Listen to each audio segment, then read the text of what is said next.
I actually saw some research recently that the average guy, there was it's hard to say with the sample size, but this one person in particular, I think he had to swipe like 100 times just to get one match. And then he had to build up at least 5 matches just to get on a date.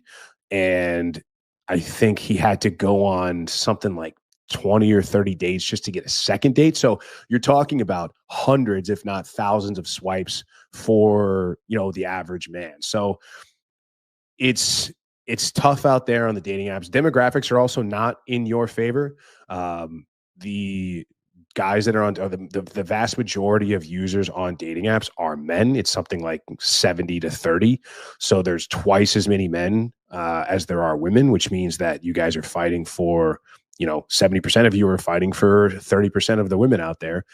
And women generally are rating the vast majority of men on dating apps as unattractive. Like their swiping apps and their swiping habits are where we get a lot of this. Hey, 80% of women are going for the top 20% of men. Like 80% of men are rated as undesirable or unattractive on dating apps.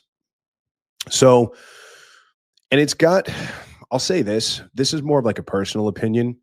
But I've also spoken to women about this. Is like, especially guys that take this really seriously, because that's a lot of things that guys do. They'll take it seriously and they'll really care about it. And they build this sort of profile that, like, if you'll notice, this is something that a lot of women do. There's sort of like two versions of women on dating apps. If you see a woman who usually it's about bio.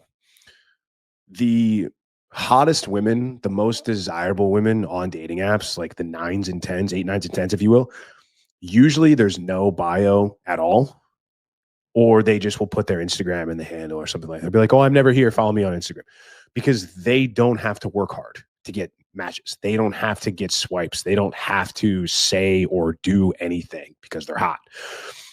What I've always noticed is that it's less attractive women or even older women that have just these crazy long bios and all of these expectations and this and that and the other.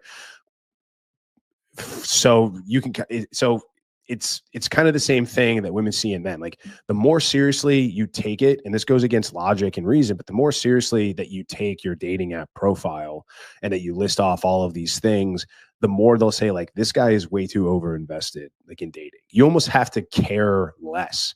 She goes, oh, this guy doesn't really care. So it's a tightrope to walk, because it's like, how do I make my profile so it looks like I don't care, but I care enough. So there's all of these nuanced things that go into it. And there's guys out there that have a lot of success. My personal opinion is that you should be using dating apps as a lead generation funnel, as a lead magnet, right? So if you want to do the swiping, if you want to, see where this, because you can also pretty much guarantee, I mean, it's not always a given, but you can, with a certain degree of certainty, you understand that the women that you find on dating apps are single and that are looking to date. The women you'll run into on the street, the women that you'll go run out to into bars and nightclubs and places like that, if that's what you're doing, there's never a guarantee that they're single, and it's not contextually conducive to a romantic interaction. If you're on a dating app, you both kind of know why you're there. You're there to meet each other. You're there to meet people. You're there to have romantic interactions, etc.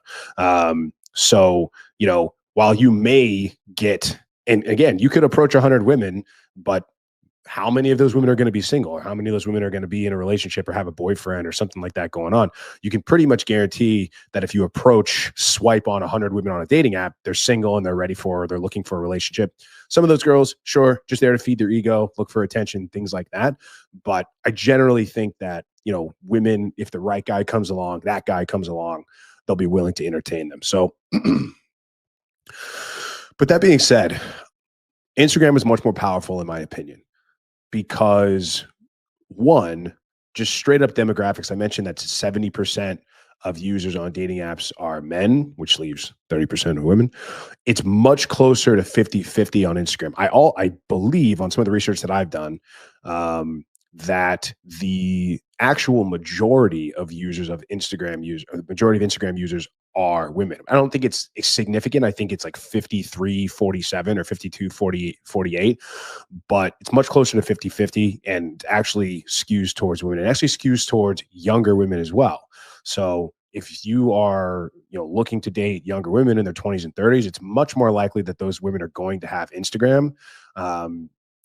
Than your 40-year-old, 50-year-old women. They're just not going to use it as much. They're not going to be as tech savvy. They would resort to dating apps probably first. So demographics are definitely on your side. The number of users are on your side. I think Tinder has 50 million users or 75 million users. Bumble and Hinge have somewhere in the realm of like 20 to 30 million. So, and then Instagram, I think, has over a billion. I think maybe 2 billion users. So just sheer numbers wise, you are going to be running into people, or you're going to have more of a pool to choose from and more of a pool of options on Instagram versus any dating app.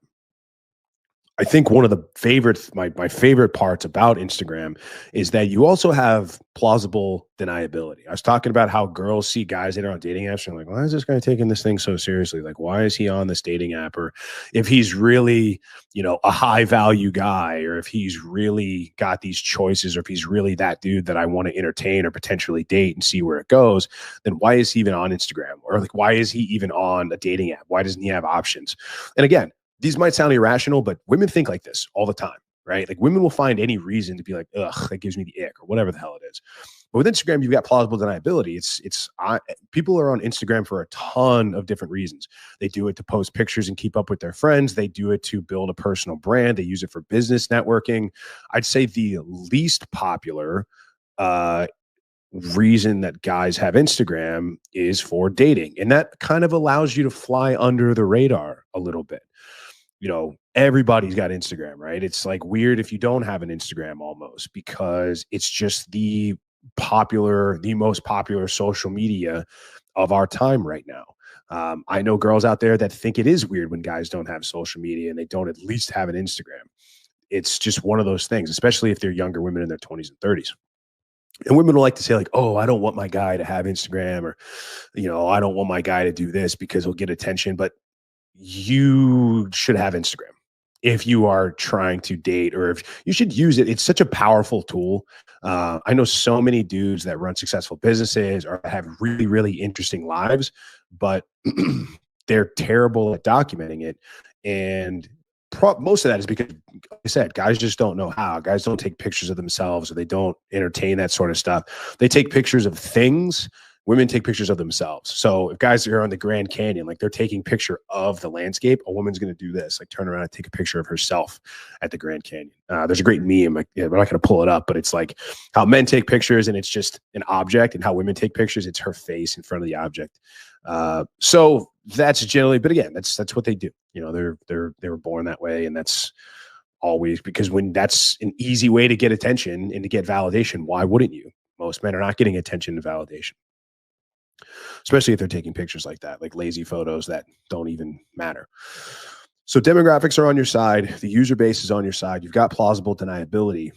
One of the most powerful things about Instagram that swiping apps don't really have is Instagram can actually be a passive lead generator, a passive magnet, a passive way to get women. On Tinder and Bumble and Hinge, it really relies on the guy to do all of the heavy lifting. You're the one that's sending the messaging. You're the one that's sort of doing the most of the swiping. Most girls are not actually swiping on guys that are in their stack or their feed. They just go to people that have already liked them, and they're choosing from those guys. That, like, that's what a lot of you guys don't understand. Some of you guys do, but a lot of you guys don't. Like, your experience on a dating app is so much different than a woman's experience on a dating app. You are swiping potential, like, I'm going to like her, and then maybe we'll see if she likes me back. There's always that unknown aspect. For a woman, in her perspective is, I have 100 or 1,000 or 5,000 guys that have already said I'm attractive, and now I get to pick which one that I also agree is attractive, that I'm also interested in. It's just such a different experience. But a lot of women will say that's a bad thing, or that is something where they feel overwhelmed by choice because, and I can understand that, dude. If you go into an ice cream shop and it's like, we have 8,000 flavors, you're just like, holy, I'll be there forever trying to find the perfect one and decide.